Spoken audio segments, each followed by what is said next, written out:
데살로니가 후서 1장입니다.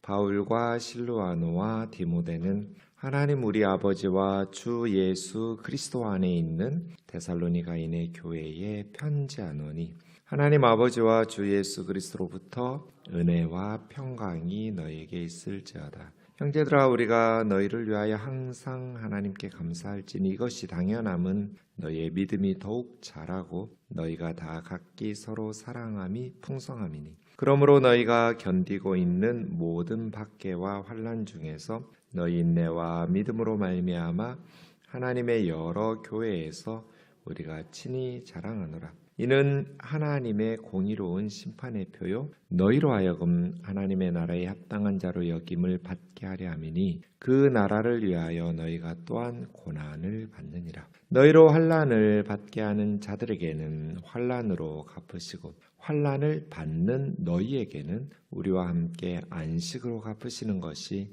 하나님의 공이시니, 주 예수께서 자기의 능력의 천사들과 함께 하늘로부터 불꽃 가운데 나타나실 때 하나님을 모르는 자들과 우리 주 예수의 복음에 복종하지 않는 자들에게 형벌을 내리시리니, 이런 자들은 주의 얼굴과 그의 힘의 영광을 떠나 영원한 멸망의 형벌을 받으리로다. 그날에 그가 강림하사 그의 성도들에게서 영광을 받으시고 모든 믿는 자들에게서 놀랍게 여김을 얻으시리니 이는 우리의 증거가 너희에게 믿어졌습니다. 이러므로 우리도 항상 너희를 위하여 기도함은 우리 하나님이 너희를 그 부르심에 합당한 자로 여기시고 모든 선을 기뻐함과 믿음의 역사를 능력으로 이루게 하시고 우리 하나님과 주 예수 그리스도의 은혜대로 우리 주 예수의 이름이 너희 가운데에서 영광을 받으시고 너희도 그 안에서 영광을 받게 하려 함이라.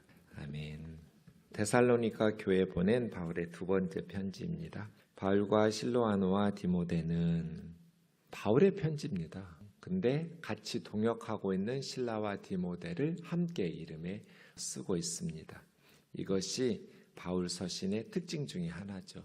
내용을 보면 바울이 혼자 쓰는데 사실은 같이 동역하는 선교사들 함께 공동 저자로 이렇게 세워주는 것을 볼 수 있습니다. 교회는 서로 동역하고 함께 세워가는 것이죠. 혼자서 아무리 좋은 보석도 하나로 집을 지을 수는 없잖아요. 많은 것들이 어우러져서 집을 짓듯이 교회도 그렇죠. 하나님의 나라도 함께 지어져 가는 것입니다. 우리 아버지와 주 예수 그리스도 안에 있는 데살로니가인의 교회, 이 1절만 우리 성도들이 바르게 놓치지 않고 붙잡고 살아도 교회가 굉장히 큰, 오늘 본문에 능력이라는 단어가 나오는데 성도들이 세상에서 살아내는 것, 믿음으로 승리하는 것, 능력이 필요하잖아요. 우리가 믿음으로 이 악한 세상을 승리하면서 살아가기 위해서 능력이 필요한데 이 1절 말씀의 진리만 굳게 붙잡아도 성도들이 능력으로, 교회가 능력으로 싸울 수 있을 것 같아요. 악한 세상과. 교회는 우리 아버지 하나님 우리 아버지와 주 예수 그리스도 안에 있다. 하나님 우리 아버지와 주 대신 그리고 그리스도 대신 예수님 안에 있다. 이것을 항상 교회가 아무리 늘 우리는 죄짓고 허물이 있고 실망스럽고 넘어지기도 하고 무너지기도 하고 그러다 다시 일어서기도 하고 하잖아요. 그럼에도 불구하고 교회는 하나님 우리 아버지와 우리 주 예수 그리스도 안에 있는 공동체다라는 것을 기억할 필요가 있습니다. 여러분 개인도 마찬가지, 저도 그렇죠. 우리가 하나님 앞에서, 그러니까 사탄이 우리에게 쓰는 거짓 메시지가 두 가지예요.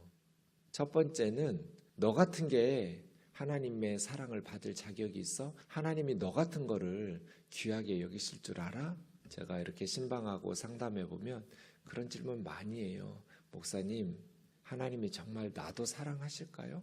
하나님이 정말 목사님 말하는 것처럼 나도 귀하게 여기실까요? 내가 이렇게 죄인이고 이렇게 하나님 앞에 도움도 안 되는데 그런 질문 많이 하거든요. 네, 성경에 보면 하나님은 우리를 그렇게 사랑하시고 그런 죄인인 우리를 위해서 예수님이 오셨다고 말씀하십니다. 그러니까 하나님 안에 있습니다. 이거 사탄이 우리에게 쓴 첫 번째 거짓 메시지예요. 하나님이 너 같은 거를, 네 꼬라지를 봐.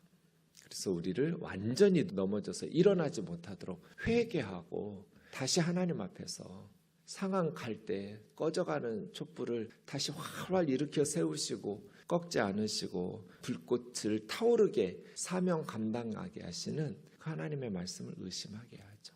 또 하나는 하나님에 대한 거짓 메시지를 해요. 하나님은 너는 하나님의 사랑을 받을 자격이 없다 이렇게 하고요. 하나님은 이렇게 나쁜 분으로 왜곡시키는 거죠. 하나님은 너를 사랑할 만큼 그렇게 충분히 사랑이 많으신 분도 아니고 하나님은 너 같은 것까지 돌보실 만큼 그렇게 한가하신 분도 아니야. 하나는 우리에 대해서 왜곡시키고 하나는 하나님에 대해서 왜곡시켜서 이 1절 말씀 안에 있다라는 것, 내가 하나님 아버지 안에 있다는 것, 우리 주 예수 그리스도 안에 있다라는 것을 자꾸 이렇게 의심하게 하고 흔들어 그렇게 하고 그래서 낙심하게 하고 좌절하게 합니다. 1절을 우리가 붙잡아야 돼요. 하나님 우리 아버지 안에서 산다. 나는 우리 주 예수 그리스도 안에서 산다. 하나님 아버지와 주 예수 그리스도로부터 은혜와 평강이 너희에게 있을지어다. 형제들아, 우리가 너희를 위하여 항상 하나님께 감사할지니. 여기서도 두 가지를 볼 수 있습니다. 첫 번째, 바울은 언제나 사람들에게 감사한 것이 아니라 하나님께 감사한다는 것. 바울 서신 보세요. 항상 그래요. 그러니까 바울은 늘 이렇게 습관적으로 성도들에게서 어떤 선한 것이 나오면 그 성도들에게 감사하지 않고 하나님께 감사해요. 왜요? 그 성도들의 감사할 만한 것들이 나오는 이유가 하나님의 은혜이기 때문이에요. 튤립이라고 하잖아요. 칼빈주의의 5가지 교리, 그중에 전적인 타락, 나이가 들어갈수록 전적인 타락의 교리가 이렇게 너무 인정이 된다는 말씀들 해요. 내 안에 선한 게 없구나. 내 안에 하나님 기뻐하실 만한 것이 없구나. 인간은 전적인 타락. 그래서 거부할 수 없는 하나님의 은혜로만 우리가 세워지는구나. 믿음으로 살아가는구나. 그래서 바울은 항상 하나님께 감사해요. 이것이 3절의 첫 번째고요. 두 번째는 왜 감사했는가를 보시면 돼요. 하나님께서 무엇을 성도들 가운데 이루셨는지. 여기 3절에서는 너희의 믿음이 더욱 자라나고 너희가 서로 각기 사랑함이 더 점점 풍성해져서, 그러니까 신앙생활에 있어서 중요한 것이 점점 발전하는 거잖아요. 믿음이 자라나고 사랑도 더 풍성해지기 때문에 하나님 앞에 감사하는 거예요. 처음 믿음보다 더 자라나는 믿음, 처음 사랑보다 더 풍성해지는 사랑. 이것이 우리의 기도 제목이고 우리의 삶에 하나님 앞에 감사할 수 있는 조건이죠.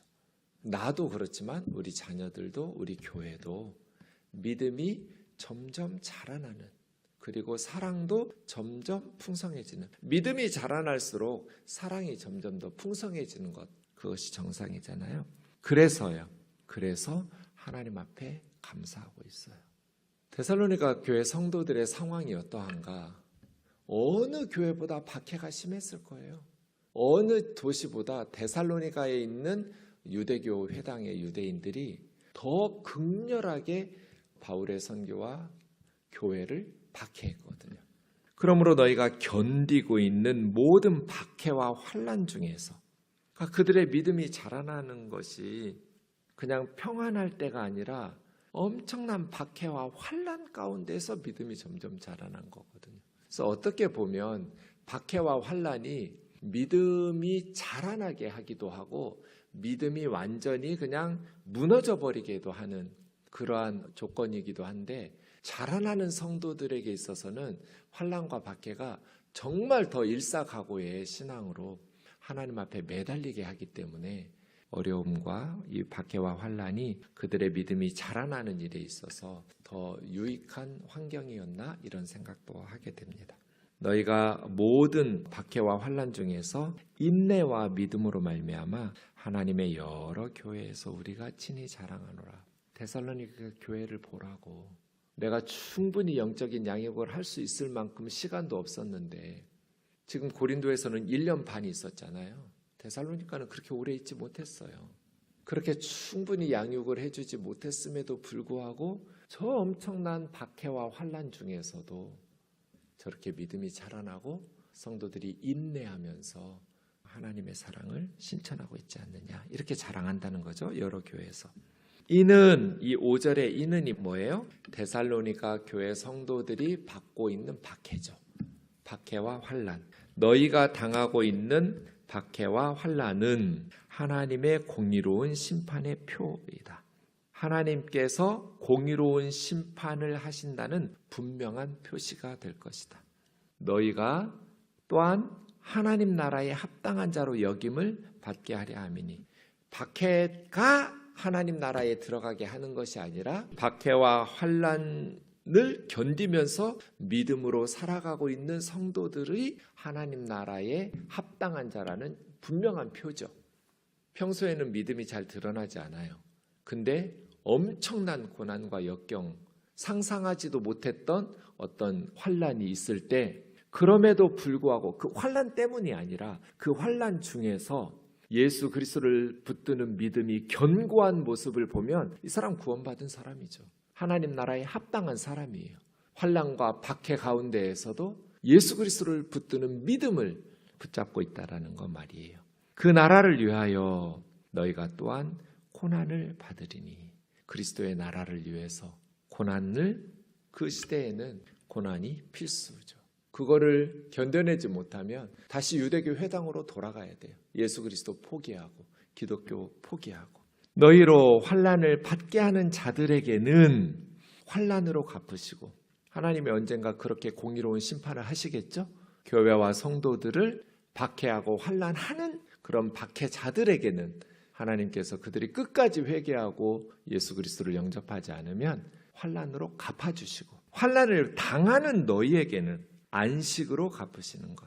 환난 당하는 성도들에게는 이제는 모든 환난에서 안식을 누리는 하나님 나라의 영광을 참여하게 하시는 것이 하나님의 공의이시니, 하나님의 공의로운 심판은 그렇게 진행되겠죠. 주 예수께서 언제? 주 예수께서 자기의 능력으로 천사들과 함께 하늘로부터 불꽃 가운데 나타나실 때, 그때 박해자들에게는 환난으로 갚으시고, 박해당하는 성도들, 박해 중에서도 믿음으로 살았던 성도들에게는 안식으로 갚으신다. 누가 심판을 받는가? 8절이죠. 하나님을 모르는 자들과 우리 주 예수의 복음에 복종하지 않는 자들에게 형벌을 내리시리니. 언제? 주님 천사들과 함께 나타나실 때. 누가? 하나님을 모르는 자들, 주 예수 그리스도의 복음을 받아들이지 않는, 주 예수 그리스도의 복음을 복종하지 않는 자들에게. 어떤 형벌이 내리는가? 9절이에요. 이런 자들은 주의 얼굴과 그 힘의 영광을 떠나 영원한 멸망의 형벌을 받으리로다. 그래서 세 가지를 말하고 있어요. 언제, 누가, 어떤 형벌을 당하는가. 주의 얼굴과 그 힘의 영광을 떠나. 이건 뭐예요? 하나님으로부터의 완전한 분리. 지옥이 뭐예요? 지금은 일반 은총이라고 그래요.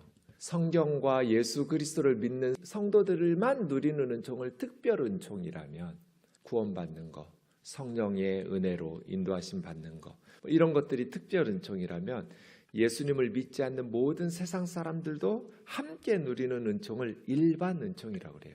이 땅에서 일반 은총이 엄청나게 많아요. 예수 믿지 않는 사람들도 하나님으로부터 은혜를, 은총을 받는 일들이 너무나 많아요. 근데 지옥은, 완전한 최후의 심판의 멸망은 뭐예요? 일반 은총이 사라져버리는 거예요. 그것을 9절로 표현한 거예요. 이런 자들이 주의 얼굴과 그 힘의 영광을 떠나, 이 떠나라는 단어예요. 하나님으로부터, 하나님의 은총으로부터 완전히 분리된 거예요. 그러니까 지옥은 하나님의 은혜를 누리는 것들이 완전히 제거되는 곳이 지옥이에요.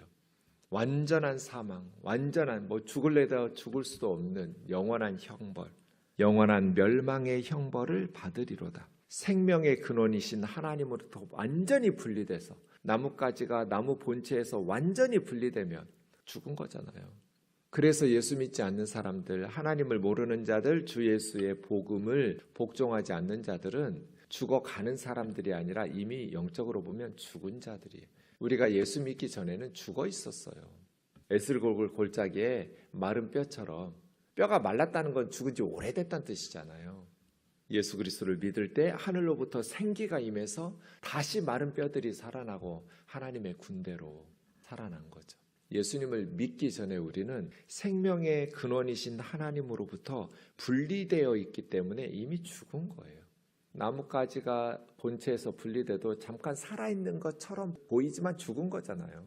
시간 지나면 말라 비틀어지잖아요. 꽃도 있고 열매도 있으니까 살아있는 것처럼 보일 뿐 이미 죽은 거예요. 나무 본체에서 분리된 순간, 하나님으로부터 분리된 순간 인간은 죽은 거예요. 그런데 이제 영원한 멸망의 형벌을 받게 될 거예요. 이렇게 환난에 대해서 언제, 누가, 어떤 형벌, 어떤 환난, 이제 안식에 대해서도 똑같이 말합니다. 10절, 언제 안식을 누리는가? 그날에 강림하사. 주님이 강림하실 때죠. 안식도 그래요. 그럼 누가 안식을 누리는가? 그의 성도들에게. 성도들이 안식을 누려요. 그럼 어떤 안식을 누리는가? 영광을 얻으실 것이다.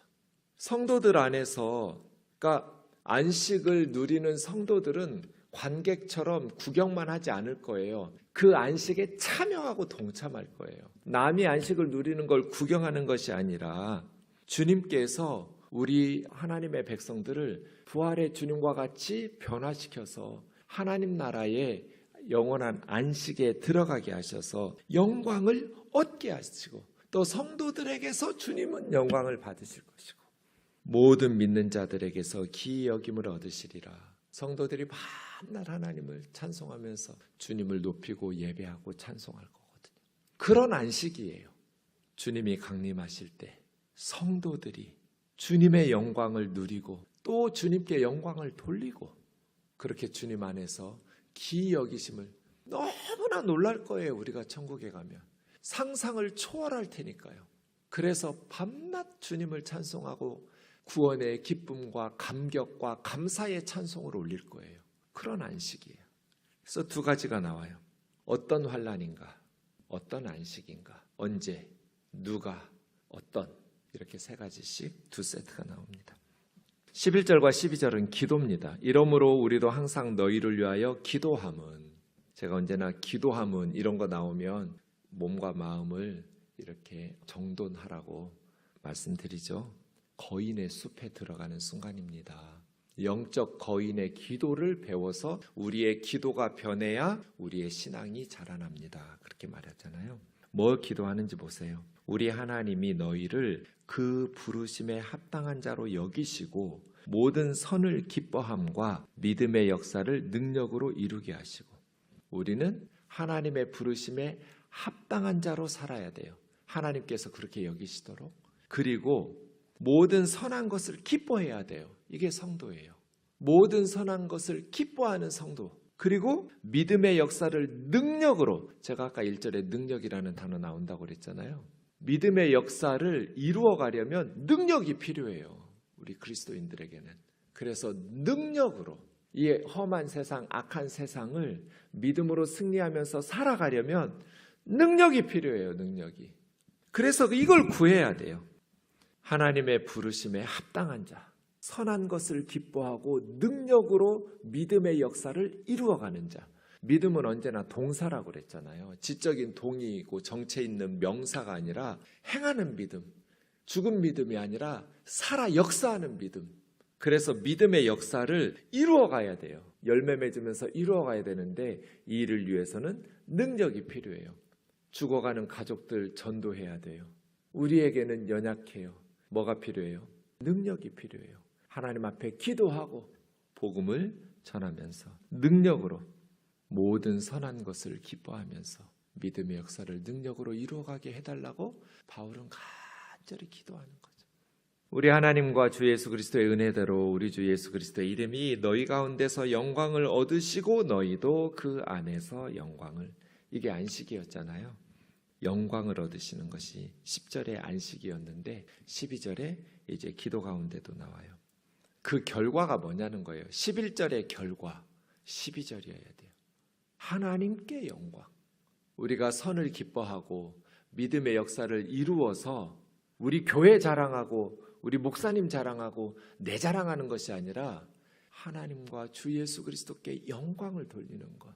그리고 하나님 안에서 우리가 하나님의 칭찬과 영광을 얻는 것. 이것이 결과죠. 믿음의 역사를 이루는 결과입니다. 사랑하는 자매 형제 여러분, 데살로니가 교회와 같이 우리 우면동 교회도 이렇게 모든 선한 것을 기뻐하고 믿음의 역사를 하나님이 주시는 신령한 능력을 힘입어서 이루어감으로써 하나님 나라에 부르신 하나님께 합당한 자로 여기심 받는 오늘 하루를 살아내시기를 주의 이름으로 축원합니다.